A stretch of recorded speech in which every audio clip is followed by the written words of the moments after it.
ഒരു മുറൈ ബന്ദ് പാത്തായ തോം തോം തോം. ആഹാ ഒരു മുറൈ ബന്ദ് പാത്തായ തോം തോം തോം തരികിടതോം. ആഹാ ഒരു മുറൈ ബന്ദ് പാത്തായ നിന്മനം തുള്ളു മഴ കാണോ ഹോ ഹോ ഹോ. അല്ലോ പഠിച്ചോനെ, ഇതെന്താണ് കഥ? ഈ പെണ്ണിന് പിരാന്തായോ? ദിൻ തരികിടതോം. നീയോ? അതെ, ഞാൻ തന്നെ. ശരിക്കും ഇവിടെ ഇപ്പൊ എന്താ നടക്കണത്? നിനക്ക് പിരാന്തായോ? അത് പിന്നെ ഞാൻ വെറുതെ, എനിക്ക് നന്നായിട്ട് പാട്ട് പാടാൻ കഴിവുണ്ടല്ലോ, ആ കഴിവിനെയൊക്കെ ഞാനൊന്ന് പുറത്തെടുത്തതാ. പാട്ട് പാടാനുള്ള കഴിവോ? ആ കഴിവാണ് ഇപ്പൊ ഇവിടെ ഞാൻ കണ്ടത്. അതെ അതെ, എങ്ങനെയുണ്ട്? നല്ല രസമില്ലേ? ഓ, അവളുടെ ഒരു അണിഞ്ഞ പാട്ട്. അവളുടെ പാട്ട് കേട്ടാൽ പശു കാടി വെള്ളം പോലും കുടിക്കില്ല. ദേവസ്മാനെ, വെറുതെ എന്റെ പാട്ടിനെ നീ കുറ്റം പറയരുത് കേട്ടോ. എനിക്ക് നന്നായിട്ട് പാട്ട് പാടാൻ കഴിവുള്ളതാണ്. എടി ബെടുക്കൂസേ, അങ്ങനെ ആർക്കെങ്കിലും പാട്ട് പാടാൻ കഴിവുണ്ടെങ്കിലേ അവരിങ്ങനെ സ്വയം പൊന്തില്ല. നീയേ SP ആണ്, SP. SP-യോ? അതപ്പോഴാ ഞാൻ SP ആയത്. SP ഒക്കെ ആവാൻ ഒരുപാട് പഠിക്കണ്ടേ? ഓ, ആ SP-യുടെ കാര്യമല്ല ഞാൻ പറഞ്ഞത്. നീയേ സ്വയം പൊന്തിയാ, സ്വയം പൊന്തി. അതിന്റെ ഷോർട്ട് ഫോം ആണ് SP. ഹോ, അങ്ങനെ നിന്നെ കളിയാക്കിയതാണല്ലേ. ഞാൻ SP ആണെങ്കിൽ നീ KP അല്ലടാ, KP.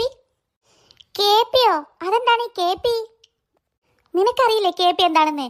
KP എന്ന് വെച്ചാലേ കിടക്കേ പാത്തി. പിങ്കി മോളെ, വെറുതെ എന്നെ ദേഷ്യം പിടിപ്പിക്കരുത് കേട്ടോ. അപ്പൊ നീ എന്നെ ദേഷ്യം പിടിപ്പിച്ചതോ? ഞാനേ നിനക്ക് പാട്ട് പാടാൻ കഴിവില്ലാത്തത് കൊണ്ട് പറഞ്ഞതാണ്. നീ ഇപ്പൊ ഇവിടെ പാട്ട് പാടുന്നത് കണ്ടിട്ട് ഞാൻ തന്നെ പേടിച്ചു പോയി. ആഹാ, അപ്പോ എനിക്ക് നല്ലൊരു പാട്ടറിയാം. അത് ഞാൻ നിനക്ക് ഇപ്പൊ പാടിത്തരാം കേട്ടോ. പായി പാത്തി പായി മടക്കി കിടക്കേ പാത്തി കിടക്ക മടക്കി. ഈ പാട്ടേ നിനക്ക് വേണ്ടി ഞാൻ പ്രത്യേകം ഡെഡിക്കേറ്റ് ചെയ്തതാണ്. നിന്നെക്കുറിച്ചുള്ള പാട്ടാണിത്. ഓ, എനിക്കെന്റെ ദേഷ്യം മരുത്ത് കയറുന്നു. ഇവിടെ എങ്ങാൻ ഒരു മട്ടലുണ്ടായിരുന്നെങ്കിൽ നിന്റെ തല ഞാൻ തല്ലി പൊളിച്ചേനെ. ആഹാ, വാടാ വാ, എന്റെ തല തല്ലി പൊളിക്കാൻ നീ ഇങ്ങോട്ട് വന്നാലും മതി. ഇനി മേലാൽ നീ ഇങ്ങനത്തെ പാട്ട് പാടിയാൽ നിന്റെ തലയല്ല നിന്റെ മൂക്ക് ഞാൻ ഇടിച്ച് പരത്തും. ആഹാ, പാടും, ഞാൻ ഇനിയും പാടും. പായി പാത്തി പായി മടക്കി കിടക്കേ പാത്തി കിടക്ക മടക്കി. ആഹാ, അത്രക്കായോ? എന്നാ ഇതാ പിടിച്ചോ. പെൺകുട്ടികളായാലേ ഇത്രക്ക് അഹങ്കാരം പാടില്ല. അവളുടെ ഒരു പായി പാത്തി പായി മടക്കല്. ഇനി മേലാലേ എന്നോട് കളിക്കാൻ വരരുത് നീ. നോക്കിക്കോടാ, നിന്നെ ഞാൻ മമ്മിയോട് പറഞ്ഞു കൊടുക്കും. വേഗം ചെന്ന് പറഞ്ഞു കൊടുക്ക്. വേണമെങ്കിൽ ഒരു ഫ്ലൈറ്റും പിടിച്ചങ്ങ് പോവോ. എനിക്ക് നന്നായിട്ട് വേദനിച്ചിട്ടുണ്ട്. നോക്കിക്കോ, എന്തായാലും ഞാൻ നിന്നെ പറഞ്ഞു കൊടുക്കും. അത് തന്നെയല്ലേ നിന്നോട് ഞാൻ പറഞ്ഞത്. വേഗം ചെന്നങ്ങ് പറഞ്ഞു കൊടുക്ക്.